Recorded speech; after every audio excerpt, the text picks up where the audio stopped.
오늘은 종려주일로 지키고 있습니다. 종려주일이 가지는 의미는 예수님이 심판, 재판과 신문 또는 순환의 과정을 거치고 십자가에 달려 죽으시기 위해서 예루살렘으로 입성하신 날을 기념하는 주일이죠. 결코 기쁜 날은 아니지만 예수님의 예루살렘 입성은 만왕의 왕이고 만주의 주 되시는 그 하나님의 아들이 모든 사람들의 구원자로 그 구원의 사역을 친히 담당하시는 메시아로 예루살렘에 들어가심으로써 구약에 예언된 모든 선지자들의 예언을 성취하셨습니다. 스가랴 선지자는 BC 520년경에 페르시아에서 귀환한 유다 백성들이 예루살렘 성전을 재건하다가 여러 가지 방해로 낙심해서 중단해 있을 때에 격려하면서 앞으로 오실 구원자 메시아를 선포하고 있습니다. 스가랴 9장 9절에 보면은 시온에 따라 크게 기뻐할지어다, 예루살렘에 따라 즐거이 부를지어다. 보라, 내 왕이 내게 임하시나니 그는 공의로우시며 구원을 베푸시며 겸손하여서 나귀를 타시나니 나귀의 작은 것 곧 나귀 새끼니라. 이렇게 예언하고 있습니다. 예수님이 오시기 500년도 넘게 그 전에 스가랴 선지자가 예루살렘에 있는 사람들이여, 유다 백성들이여, 낙심하지 마라. 메시아가 오신다. 너희의 왕이 오실 것이다 라고 예언해 주고 있죠. 이렇게 구약의 예언을 성취하시면서 나귀를 타고 예루살렘에 들어가신 뒤에 예수님은 고난당하시고 십자가에 죽으십니다. 이번 주간을 우리가 고난주간이라 부르는데 성경에 고난주간이라 이렇게 나와 있지 않습니다. 그런데 이런 예수님의 구원 사역을 묵상하면서 나를 위해서 내 죄값을 대신에 담당하기 위해 고난당하시고 십자가에 죽으신 구주 예수님의 고난에 전 세계의 모든 그리스도인들이 기도와 예배로 참여하는 그런 시간으로 삼고 있습니다. 우리 교회도 내일부터 금요일까지 고난주간 특별 새벽 기도를 온라인으로 진행합니다. 그리고 금요일 저녁에는 성금요 예배로 드리려고 합니다. 많이 참여해 주시고 예배에 참여하고 기도에 참여하는 것으로 끝나는 게 아니라 한 주간을 개인적으로 또 경건한 시간들을 보내고자 힘쓰고 노력하면 좋겠습니다. 오늘 말씀은 종려주일에 해당되는 내용이 아니라 사도행전을 계속 강의하면서 그냥 연이어서 진행하고 있습니다. 고난과 십자가의 죽으심 그리고 부활하신 이후에 승천하신 그 주님을 목격한 뒤에 제자들이 남아서 무엇을 했는지를 기록하고 있습니다. 하나님께서는 하나님의 뜻에 따라 하나님의 시간 계획에 맞춰 하나님의 일을 이루어 가시는데 하나님의 백성이면서 또 주님의 제자인 우리는 정작 그 시기와 방법을 잘 알지 못하니까 주저하고 머뭇거릴 때가 많습니다. 그러나 우리는 오늘 본문에 기록된 예수님의 제자들의 모습을 통해서 어떤 선택과 판단을 하는 것이 적절한지 배울 수가 있습니다. 승천하신 주님을 기다리는 우리들은 주님께서 다시 오실 때까지 어떤 모습으로 살아가야 될까요? 또 어떤 일을 해야 될까요? 어떻게 해야 될까요? 우린 잘 알 수 없죠. 오늘 본문을 통해서 우리가 그 주님이 원하시는 그 뜻을 또 찾고 실천으로 옮기는 시간이 되면 좋겠습니다.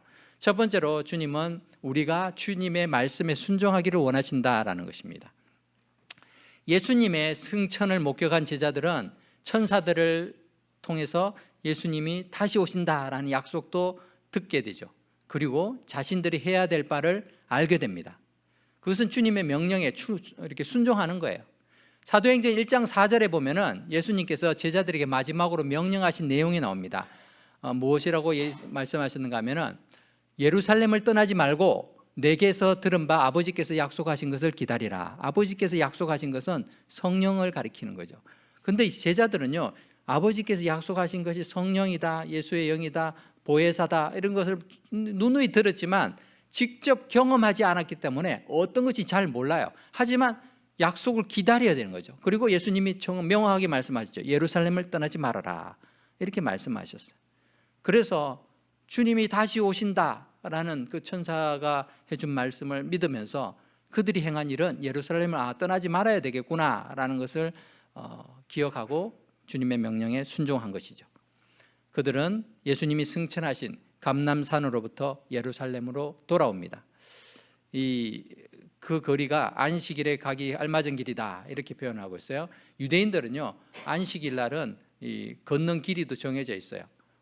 이날은 안식일은 아니었죠. 안식 후 첫날이기 때문에 안식일은 아닌데, 지금도 여러분들 토요일 날 이렇게 가다 보면 오전이나 오후에 이 머리에 이렇게 키파를 덮어쓴 유대인들이 가족 단위로 걸어서 가는 걸 많이 보죠. 왜냐하면 이 사람들은 회당이 안식일에 알맞는 거리에 살아야 돼요. 아니, 자기들이 거주하는 데에서 회당이 안식일에 걸어갈 거리에 있어야 돼요. 그렇기 때문에 그쪽으로 다 이사를 가고 다 몰려서 삽니다. 지금도 그렇게 경건한 유대인들은 그렇게 하려고 노력을 하죠. 뭐 2000년 전 예수님 당시에는 더 많았죠, 그런 일들이. 그래서 그 거리가 대충 한 1km 정도 됩니다. 대충, 대략. 그 이상 걸어가면은 이건 안식일 날 일한 게 돼요. 노동한 게 되기 때문에 그 사람들이 그 범위 내에서 걸어가려고 하죠. 이것을 통해서 감람산에서 예루살렘까지 거리가 한 1km 정도 되었구나라는 걸 우리가 추정할 수 있습니다. 그들이 왜 돌아왔을까요?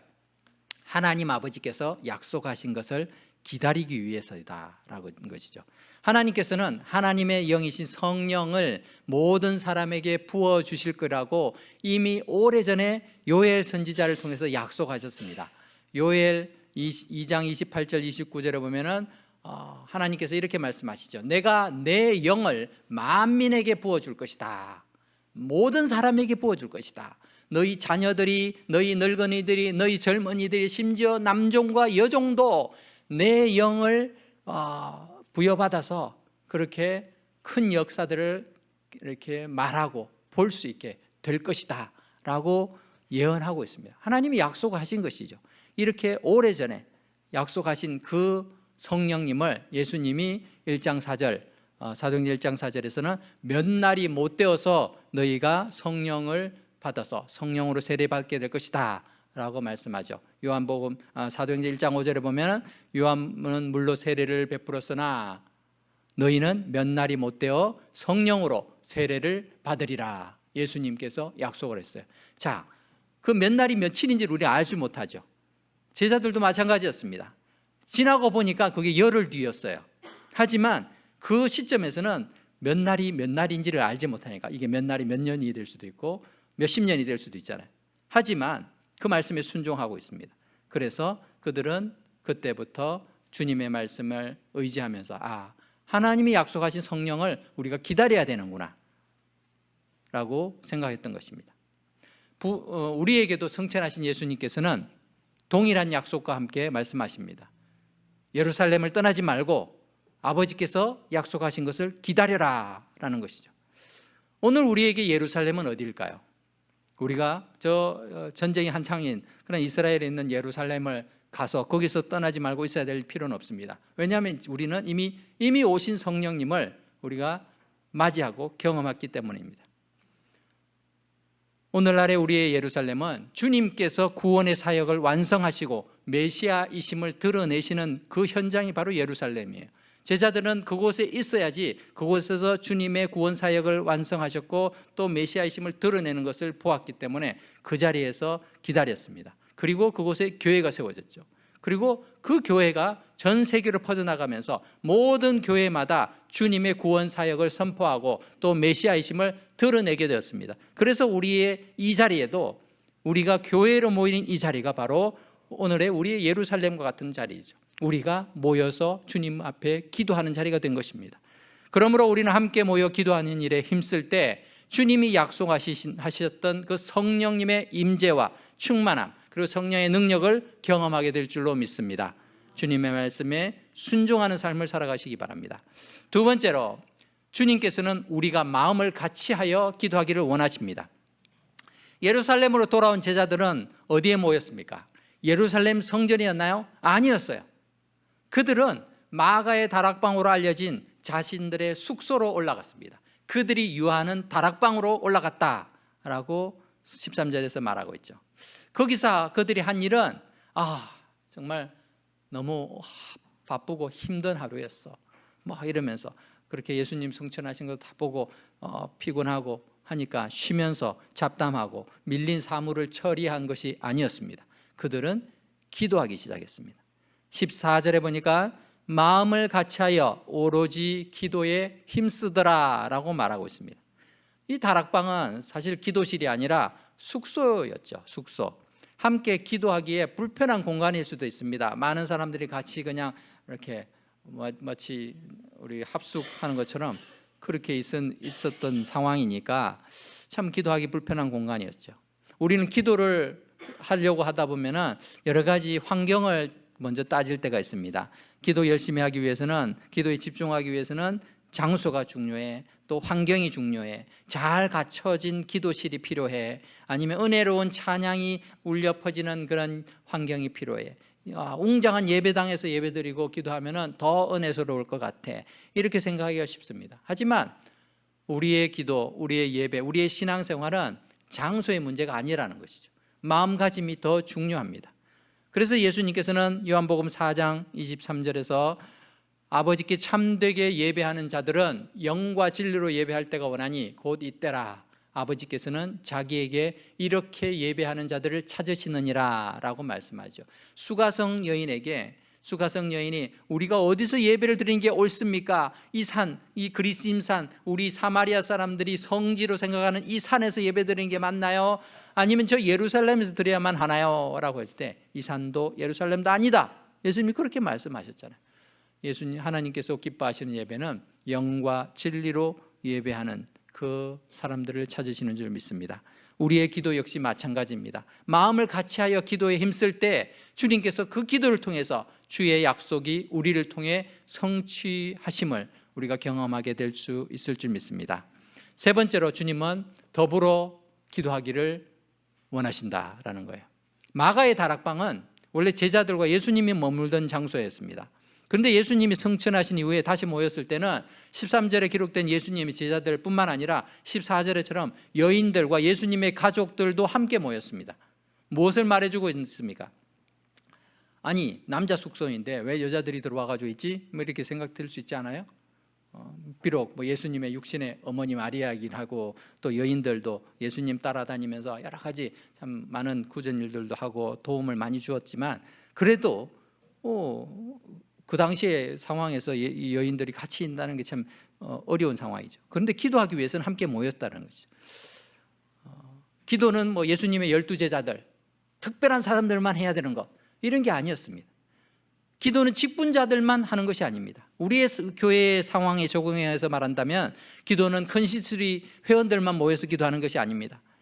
기도는 권사님들만 열심히 하면 되고 다른 사람들은 특별한 이 기도 모임에 참여해봤자 도움이 안 된다라고 생각하는 그런 분이 한 분도 없기를 바랍니다. 내가 기도를 잘하든 못하든 주님께서는 우리가 더불어 기도하기를 원하신다라는 거예요. 우리가 합심 기도를 할 때도 마찬가지예요.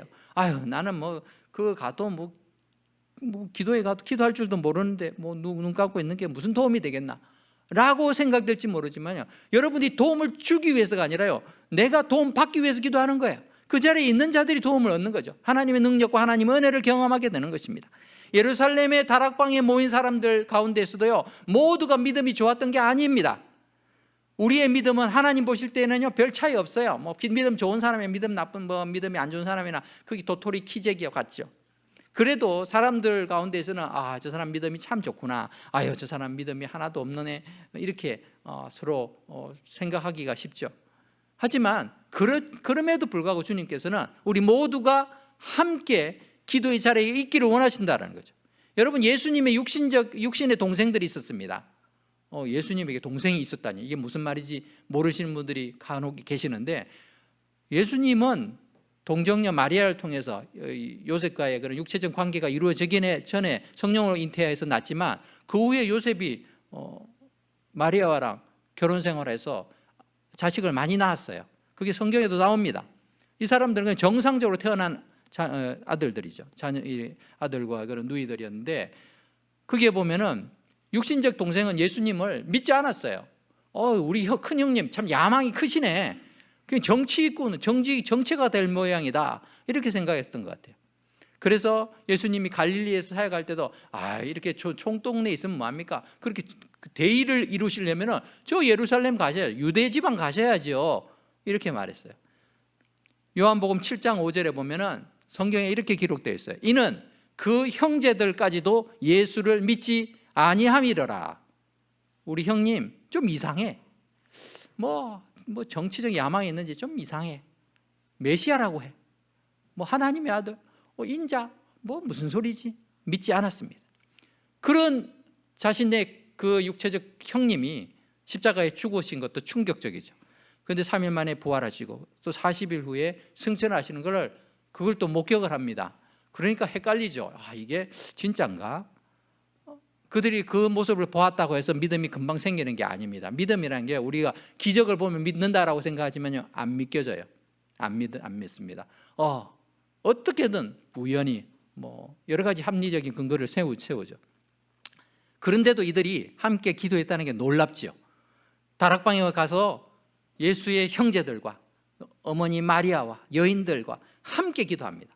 그 가운데에서는 참 믿음이 없는 사람도 있었고 믿음이 약한 사람도 있고 또 믿음이 충만한 사람도 있었을 것입니다. 그런데도 이들이 함께 기도했습니다. 최소한 그들은 기도의 자리에 있었습니다. 그 뒤에 오순절 날이 이르렀을 때 성령이 임재를 하자 함께 있던 모든 사람들이 성령이 충만해졌어요. 이게 놀라운 사실입니다. 믿음이 약한 사람은 성령이 조금만 이렇게 임하시고 믿음이 강한 사람은 성령이 아주 놀랍게 역사하시면은 그게 공평할 것 같은데 하나님은 그런 방식으로 일하지 않으신다는 거예요. 그래서요, 어떤 분들은 기도원에 가면요 수십 년을 믿고 막 기도하고 해도요 하나님 은사를 안 주셔. 그런데 처음 기도원에 참석했던 사람들이 방언을 하기도 하고 하나님 성령의 그런 능력을 체험하기도 해요. 어떻게 보면 불공평해 보여요. 그런데 하나님의 역사는 그렇게 역사하신다는 거죠. 그래서 우리는 참 그 기도의 자리에 있다는 게 얼마나 놀라운 축복인지 모릅니다. 신약 성경 중에서 야고보서와 유다서는 예수님의 12제자가 아니라 예수님의 친동생들이 쓴 편지입니다. 그들이 나중에 어떻게 바뀌었는지를 볼 수 있죠. 자신의 큰 형이 메시아라는 사실을 믿지 않았던 야고보와 유다는 예루살렘 교회의 지도자가 되게 됩니다. 그들이 쓴 편지 첫 부분에는 이렇게 기록하고 있습니다. 야고보서 1장 1절에 보니까 이 야고보는 예수님의 육신의 동생이에요. 육신적 동생이에요. 근데 이렇게 표현할 수 있잖아요. 하나님과 나의 큰 형님 예수의 동생 야고보는 이렇게 써도 될 텐데 주 예수 그리스도의 종 야고보라고 표현하죠. 예수님이 누구신지를 정확하게 알게 된 거예요. 그래서 자신은 나는 형님이 아니라 내가 나의 주님이시고 내가 그 예수님의 종입니다 라고 이렇게 기록하고 있죠. 유다서도 마찬가지입니다. 예수 그리스도의 종이요 야고보의 형제인. 그 야고보는 자기 형제잖아요. 근데 야고보의 형제로서 표현하지만 예수님은 예수 그리스도로 표현하고 예수님의 내가 종입니다 라고 표현하고 있죠. 이처럼 더불어 기도할 때에 믿음이 약하든 강하든 모두가 기도의 능력을 함께 경험하게 되는 것입니다. 우리 교회가 원래 강조하며 실천하고 있는 것이 더불어 함께 마음을 같이하여 기도하는 일입니다. 어떤 분들은 기도할 줄 모른다라고 하면서 이렇게 기도 모임에서 자신을 자꾸 제외하려고 하는 분들도 있어요. 그렇게 해서는 더불어 마음을 같이하여 기도할 수가 없게 되는 거죠. 우리는 마음을 같이하여 기도할 때에 그 기도의 능력을 함께 경험할 수 있어요. 기도를 잘 못해도 기도의 능력을 함께 경험할 수 있다면 얼마나 내게 있어서 유익합니까? 그러므로 기도의 능력 우리 모두가 같이 경험할 수 있도록 우리 더불어 기도하는 일에 힘쓸 수 있기를 바랍니다. 말씀을 맺겠습니다. 예수님이 십자가의 고난을 담당하기도 전에 겟세마네 동산에서 예수님은 땀이 땅에 떨어지는 핏방울같이 되도록 간절히 기도하셨습니다. 예수님의 승천을 목격했던 제자들 역시 말씀에 순종하여 예루살렘 다락방에 돌아와서 행한 일은 바로 오로지 기도에 힘쓰는 일이었습니다. 우리가 고난주간을 맞이합니다. 이 한 주간 동안에 부활의 주님을 믿고 있으며 또 다시 오실 주님을 믿는 우리들 역시 말씀에 순종하고 마음을 같이해서 다 함께 기도함을 통해 주님의 뜻이 무엇인지 그리고 주님이 무엇을 기뻐하는지 우리의 삶을 통해서 실천하여 열매를 맺는 그런 삶이 될 수 있기를 주의 이름으로 축복합니다. 우리 다 함께 기도하겠습니다. 고마우신 하나님 은혜를 감사합니다. 종려주일을 맞이하여 참 우리를 기도하게 하시는 그 하나님의 음성을 듣고 우리가 기도의 자리로 함께 나아가기를 원합니다. 예수님을 바라보고 또 주님을 의지하는 저희들 참 이 종려주일 또 성찬 예식을 통해서 하나님 앞에 더욱더 나아가게 하시고 주님 앞에 우리의 마음을 드리고 또 우리가 주님과 연합된 그 기쁨을 누리며 또 주님이 다시 오실 날까지 믿음으로 순종하며 살아갈 수 있도록 도와주시옵소서. 예수님 이름으로 기도합니다. 아멘.